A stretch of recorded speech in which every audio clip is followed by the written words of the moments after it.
మన తండ్రి కుమార పరిశుద్ధాత్మ దేవునికి వందనాలు స్తోత్రాలు చెల్లించుకుంటూ దేవుడి దినమందు మనకి ఇచ్చిన వాక్యము మత్తయి సువార్త 5వ అధ్యాయం 3వ వచనం చదువుకుందాం. ఆత్మ విషయమై దీనులైన వారు ధన్యులు, పరలోక రాజ్యము వారిది. దేవుడి వాక్యం ద్వారా మనల్ని దీవించును గాక. దీనులు అంటే వారికి తగ్గించుకునే స్వభావం కలిగిన వారు. దీనులు అంటే దరిద్రులు కాదు, లేనివారు కాదు, ఆహారానికి వస్త్రానికి నివాసానికి లేనివారని కాదు. దీనులు అంటే దీన స్వభావము, యేసుక్రీస్తు స్వభావం కలిగిన వారు.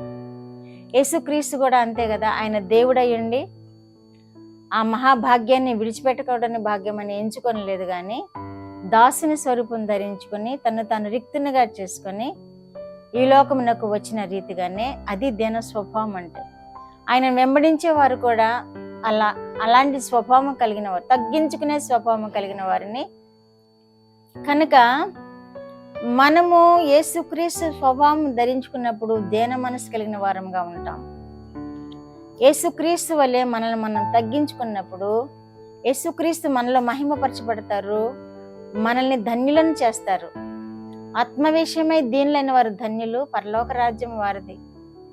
ఎంత ఆశీర్వాదకరమైన వాగ్దానం మనకిది. పరలోక రాజ్యం స్వతంత్రించుకోవడం కంటే మనం ఈ లోకంలో కోరుకోదగింది ఏమీ లేదు. ఈ లోకంలో ఎన్ని ఉన్నా ఎన్ని లేకపోయినా, ఎంత ఐశ్వర్యం ఉన్నా, ఎంత సంపద ఉన్నా, ఎంత సిరి సంపదలున్నా, ఎంత ఆరోగ్య బలాలున్నా కానీ ఇవన్నీ కూడా మనల్ని పరలోక రాజ్యానికి చేర్చలేవు. యేసు ప్రభు వారి వలె తగ్గింపు స్వభావం మనం కలిగినప్పుడు, యేసు ప్రభు వారి వలె దీన మనసు మనం కలిగి ఉన్నప్పుడు వారు ధన్యులు, పరలోక రాజ్యం వారిది అని వాక్యం దేవుడు తెలియచేస్తున్నాడు ఈ మాటలు. యాకోబు పత్రిక 2వ అధ్యాయం 5వ వచనంలో కూడా ఈ లోక విషయంలో దరిద్రులైన వారిని విశ్వాసమందు భాగ్యవంతులుగాను ప్రేమించు వారికి తన రాజ్యమునకు వారసులుగా ఏర్పరచుకోలేదా అంటున్నారు. తన్ను ప్రేమించు వారికి తన రాజ్యమునకు వారసులనుగా ఏర్పరచుకోలేదా అని యాకోబు తెలియచేస్తున్నాడు. ఈ లోక విషయాల్లో దరిద్రులు అయిన వారు, దరిద్రులు అంటే ఏంటి? మనకున్నదంతటిని తగ్గించుకొని మనం జీవించినప్పుడు, మన సంపద సిరి సంపదలను చూచి మనము ధనవంతుడి వల్లే మనము వెలువెగినప్పుడు మనము దేవుని ఆశీర్వాదం పొందుకోలేము. లాజరు దరిద్రుడైనా కానీ తన హృదయంలో దేవుని యొక్క ప్రేమను పొందుకున్నాడు, ప్రేమ కలిగి ఉన్నాడు, దీనుడై ఉన్నాడు.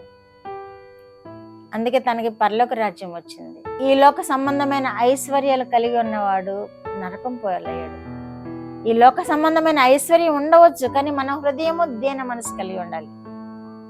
ఈ లోక సంబంధమైన ఐశ్వర్యం కలిగిన అబ్రహాము, ఇస్సాకు, యాకోబులు వీళ్ళెంతో ధనవంతులు అయినప్పటికీ అబ్రహాము గుడారాల్లోనే నివసించాడని తెలియజేస్తుంది వాక్యం. ఎందుకని అంటే ఈ లోకము శాశ్వతము కాదని, మన నిత్య రాజ్యము పరలోక రాజ్యం అని. మన కొరకు అక్కడ దేవుడు నివాసాలు ఏర్పరుస్తున్నాడని. వాళ్ళు ఎంతో ధనవంతులు, కానీ ఈ ధనాన్ని నమ్ముకోలేదు. మనము కూడా ఈ ధనాన్ని బట్టి కాకుండా మన హృదయాన్ని బట్టి దీన మనసు కలిగి ఉన్నప్పుడు, దరిద్రుల వలె మన హృదయము దేవుని కొరకు దరిద్రత అనుభవిస్తున్నప్పుడు మనలను తన రాజ్యమునకు వారసులనుగా చేసుకోలేదా అంటున్నాడు యాకోబు. కనుక మనం ఎవరమైతే తగ్గించుకుని, అబ్రహాము అంతే తనకు తాను తగ్గించుకొని జీవించాడు. ఇస్సాకు ఎంతో ఐశ్వర్యవంతుడైనా కానీ తనకు తాను తగ్గించుకుని జీవించాడు. యాకోబు కూడా ఎంతో ఐశ్వర్యంతో వచ్చాడు, కానీ దేవుని కొరకు పెనుగులాడాడు, ఆశీర్వాదాలు పొందాడు.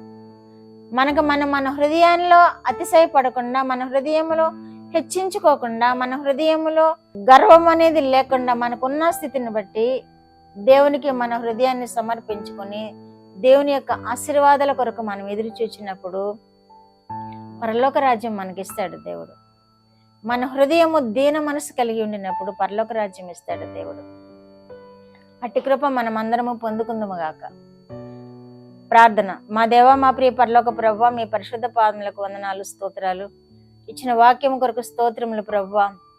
మాకు కూడా దీన మనసు కలుగు చేయండి. మీరు తగ్గించుకొని ఈ లోకమునకు వచ్చినట్లుగా, మీ మహిమను విడిచి ఈ లోకమునకు వచ్చినట్లుగా మేము కూడా ప్రభువా, మేము ఈ లోకంలో ఏది కలిగి ఉండినప్పటికీ దానిని బట్టి అతిశయపడక దీనుల వల్లే మా ప్రభు మమ్మల్ని మేము తగ్గించుకొని జీవించి మీ పరలోక రాజ్యాన్ని స్వతంత్రించుకునే వారిని చేయమని చూస్తున్న బిడ్డలందరినీ మీరు విశేషంగా ఆశీర్వదించి కాపాడి మీ మహిమలో వారిని జ్ఞాపకం చేసుకోనమని యేసుక్రీస్తు వారి పేరిట ఈ మనవులు మీ పాదముల యొద్ద వేడుకుంటున్నాను పరమ తండ్రి.